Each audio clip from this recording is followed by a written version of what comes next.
A man had been stranded on a deserted island for years. One day, he spotted a yacht in the distance, a chance to finally go home. He ran to the shore, shouting for help, but it was too far away for anyone to hear him.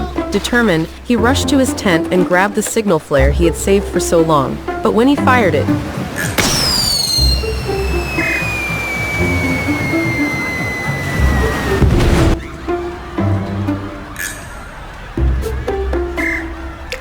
even so, the man didn't give up hope.